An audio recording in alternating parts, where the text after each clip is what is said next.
여러분 안녕하십니까? 오늘은 가장 마지막 복음서인 요한복음에 대해 살펴보겠습니다. 먼저 이 요한복음의 저자는 세례 요한이 아닌 예수님의 12제자 중 한 명이었던 세베대의 아들 사도 요한입니다. 기록 연대와 장소는 전통에 따르면 마태, 마가, 누가복음서가 쓰여진 이후 주후 60년에서 90년 사이에 에베소에서 기록되어졌다고 알려져 있습니다. 복음서들 중에 가장 나중에 쓰여졌기 때문에 앞서 나온 복음서들과 비슷한 내용이겠지라고 생각하실 수 있겠지만 전혀 그렇지 않습니다. 이 요한복음은 공관복음이라고 불리는 마태, 마가, 누가복음과는 따로 떼어서 분류되는데요.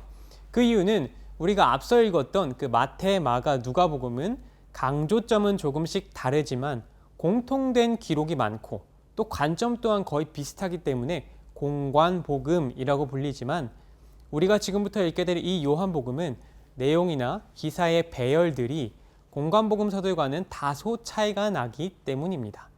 그래서 요한복음은 공관복음으로 분류되지 않고 제4복음서라고 따로 떼어서 분류되는 것이죠.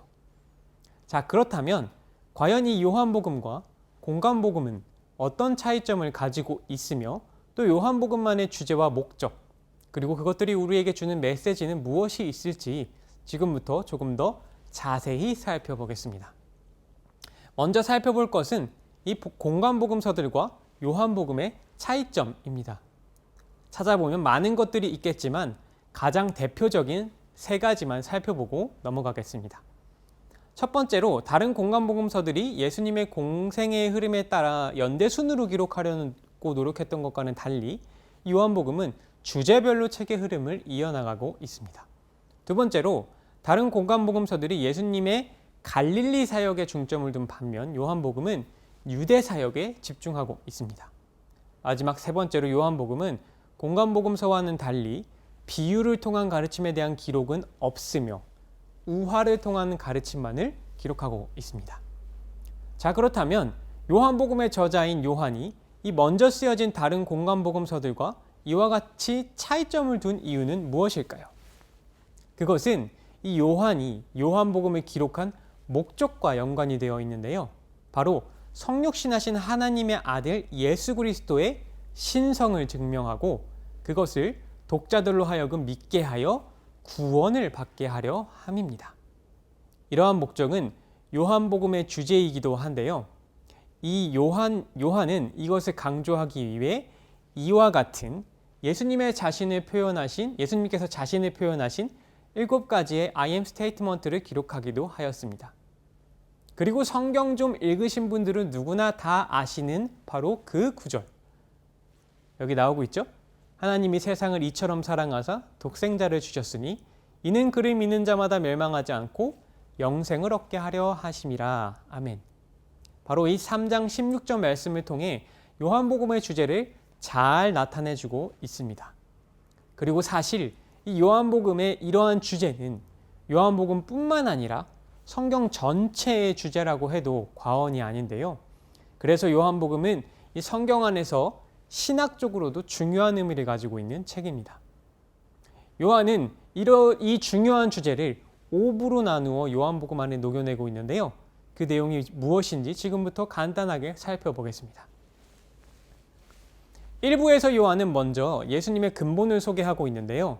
이는 예수님께서 태초에 하나님과 함께 하셨던 그 말씀이신 성자 하나님이시라는 것입니다. 그뿐만 아니라 요한은 그 성자 하나님께서 인간의 육신을 입어 이 땅에 오셨다는 성육신 사건의 시작 또한 1부에서 알리고 있습니다. 2부와 3부에서 요한은 예수님의 사역 중 7가지 기적 사역을 소개하므로 독자들에게 예수님의 신성을 강조하고 있는데요. 우리가 주목해야 할 것은 이 7가지의 기적들이 저마다 가지고 있는 상징적 의미입니다. 왜냐하면 이 상징적 의미들 속에는 예수님을 믿는 자들에게 주어질 삶의 변화들이 숨어 있기 때문입니다. 첫 번째 기적은 가나의 혼인잔치에서 물을 포도주로 만드신 사건인데요. 이는 우리의 삶 속에 종교적인 의식이 실제적인 은혜로 대치됨을 의미합니다. 두 번째 기적은 왕의 신하의 아들을 고치신 사건으로 이는 복음이 우리의 삶의 영적인 회복을 가져옴을 의미합니다. 세 번째 기적은 중풍병자를 고치신 사건으로 이는 우리의 약함이 강함으로 바뀜을 의미합니다. 네 번째 기적은 우리가 많이 알고 있는 보리떡 5개와 물고기 2마리로 5,000명을 배불리 먹이신 오병이어 사건인데요. 이는 예수님께서 육신의 배고픔뿐만 아니라 우리의 영적 궁핍함 또한 채워주실 분이시라는 것을 의미합니다. 5번째 기적은 물 위를 걸으신 사건인데요. 이는 예수님께서 우리의 삶의 두려움을 믿음으로 변화시키실 것을 의미합니다. 6번째 기적은 제가 개인적으로 가장 좋아하는 기적이기도 한데요. 날 때부터 소경된 자를 고치신 사건으로 이는 예수님께서 어둠을 이기시고 빛으로 오심으로써 우리의 삶을 어둠에서 빛으로 인도하심을 의미합니다. 7번째 기적은 죽은 나사로를 살리신 사건인데요. 이는 복음이 우리의 삶을 죽음에서 생명으로 옮겨줌을 의미합니다. 이와 같이 7가지의 기적은 하나님의 아들이신 예수 그리스도를 믿었을 때 구원받음으로 말미암아 우리의 삶에 나타날 변화에 대해서 이야기해주고 있는데요. 뿐만 아니라 요한은 이러한 기적을 보고도 믿지 않고 예수님을 배척하는 이들의 모습을 통해 다가올 십자가 사건의 복선을 그리고 있기도 합니다. 자, 이 요한복음을 한 편의 연극으로 꾸며본다면 여기까지가 1막에 해당하는 부분인데요. 1막에서는 예수님의 성육식 사건과 공생애에 대해서 기록하고 있다면 2막에 해당하는 4부와 5부에서는 최후의 만찬과 십자가 사건, 그리고 예수님의 죽음과 부활을 통해 이 요한복음의 대미를 장식하고 있습니다. 이 2막을 조금 더 자세히 살펴보면 4부에서는 다락방에서의 예수님께서 세족식과 마지막 가르침을 통해 이 제자들을 준비시키시는 모습을 보여줌과 동시에 겟세마네 동산에서 피땀 눈물의 기도를 통해 십자가 사건이 점점 다가오고 있음을 암시하고 있습니다. 그리고 마지막 하이라이트인 5부에서는 예수님의 십자가 사건 때 일어난 죽음과 부활이라는 극적인 반전을 통하여 그리고 특별히 부활하신 이후에 예수님의 행적을 다른 복음서들보다 더 상세하게 나타냄으로써 독자들로 하여금 예수님께서 하나님의 아들이심을 믿고 구원받게 하는데 더욱 힘쓰고 있습니다. 사도 요한은 이렇게 요한복음의 목적과 구성과 내용을 통해 요한복음뿐만 아니라 성경 전체를 아우르는 이 주제의 말씀을 우리에게 전해주고 있는 것입니다.